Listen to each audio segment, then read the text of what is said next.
Hello friends, नमस्कार, आदाब, सत श्री अकाल। दोस्तों, टाइटल में आपने पढ़ा कि क्या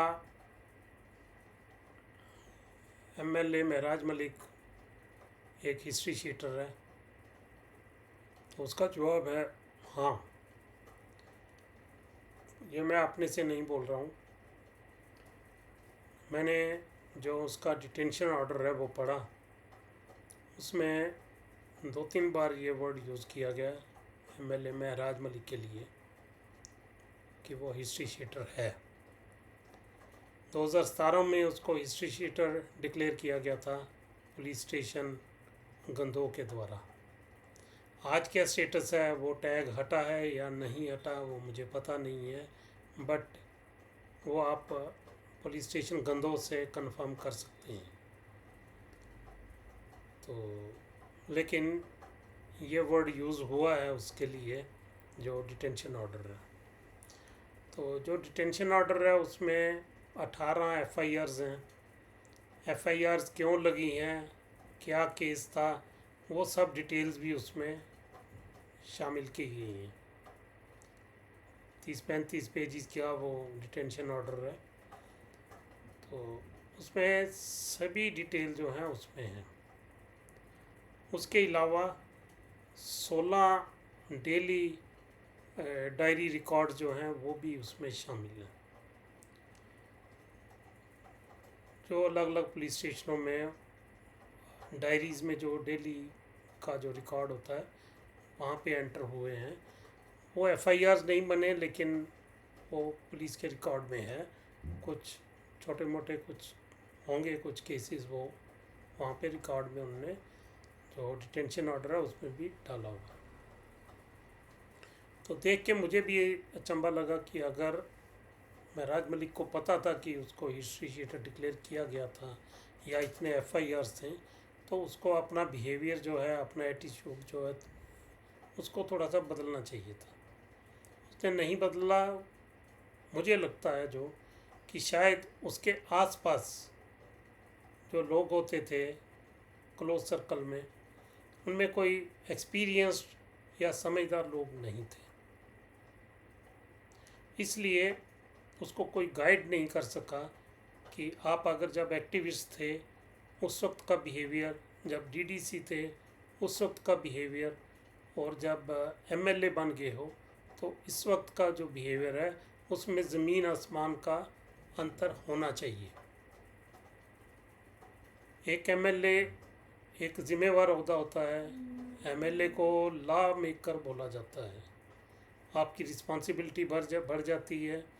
आप लोगों के रिप्रेजेंटेटिव होते हो, आप असेंबली में उनकी नुमाइंदगी करते हो, लेकिन फिर भी आप एक एक्टिविस्ट के तौर के ऊपर अगर आप बिहेव करोगे तो वो कितने दिन तक चलेगा। किसी भी ऑफिस में जाना, किसी भी ऑफिसर से मिलना, ये आपको कोई बताने वाला शायद नहीं था कि आपको कैसे बिहेव करना है, ऑफिसर्स के साथ कैसे डील करनी है, किसी ऑफिस में जाके कैसे बात करनी है। आपने एक ही लहजा रखा कि हर जगह पे आपने धौंस जमा के बात करने की कोशिश की, काम निकालने की कोशिश की। अच्छी बात है, आप अपने लोगों के लिए फ़िक्रमंद हैं, ये अच्छी बात है। बहुत कम एमएलए ऐसे होते हैं जो अपनी पब्लिक की प्रॉब्लम से परेशान होते हैं, लेकिन उसका तरीका जो है, जब एक एमएलए बन गए हो तो आपको जो सिस्टम है उसको समझने की ज़रूरत है। जो सिस्टम पिछले 50-60 साल में बिगड़ चुका था, बिगड़ा हुआ है, उसको आप 6 महीने साल के अंदर सुधारना चाहते हो, ये पॉसिबल नहीं है। पहले तो आपको 6 महीने साल सिस्टम को समझने के लिए लगाने चाहिए थे कि सिस्टम काम कैसे कर रहा है, लेकिन आपने वो रास्ता नहीं अपनाया। आप अपने पुराने रवैये के हिसाब से चलते रहे कि ऑफिसर्स के ऊपर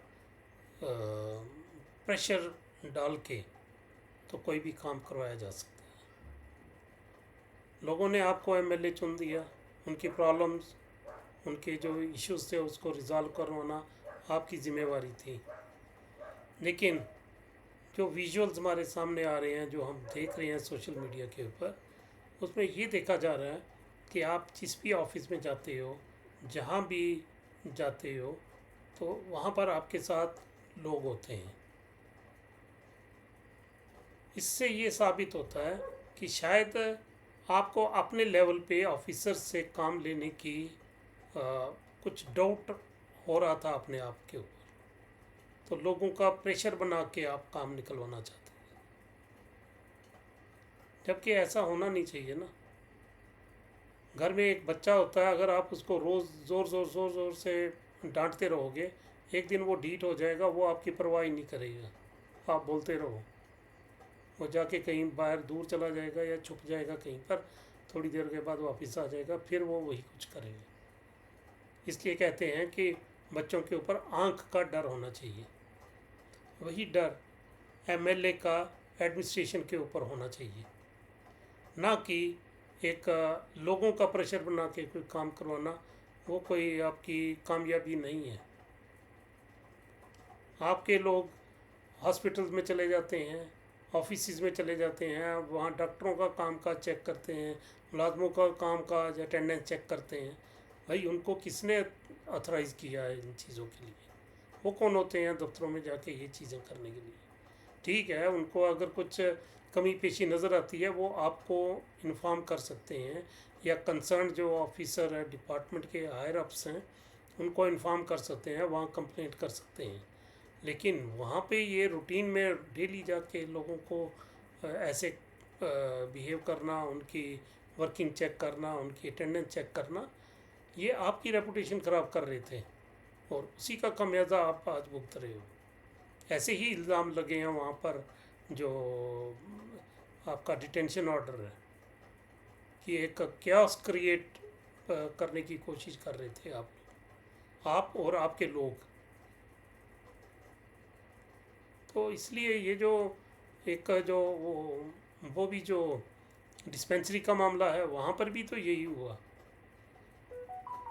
आप खुद ही चले गए, आपने सामान उठाया, वो उसमें डिटेल दिया हुआ है कि क्या क्या, कितने बेड उठाए, कितने गद्दे उठाए, कितना क्या उठाया, सब कुछ वहाँ डिटेंशन ऑर्डर में डिटेल्स हैं।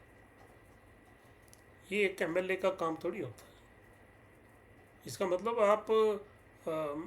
आप एक मतलब इतने कामयाब नहीं थे कि आप एडमिनिस्ट्रेशन से अपना काम ले सकते।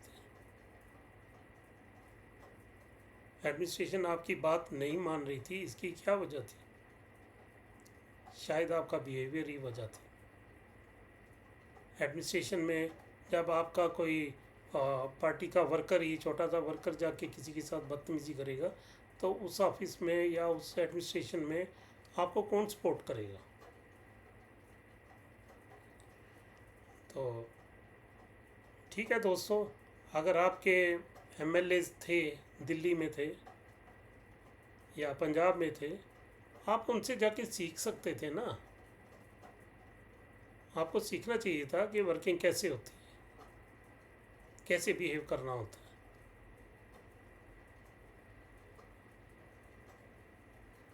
तो ठीक है, अब जो होना था वो हो चुका है। अब जो भी करना है वो आपके जो 10 लॉयर्स हैं, जो एडवोकेट्स हैं, उन्होंने करना है, और वो भी वही करेंगे जो लॉ के अंडर परमिसिबल है। अल्टीमेट उनको एक किसी ऑनरेबल जजेस को कन्विंस करना है कि आपके ऊपर ये से गलत लगाया गया है।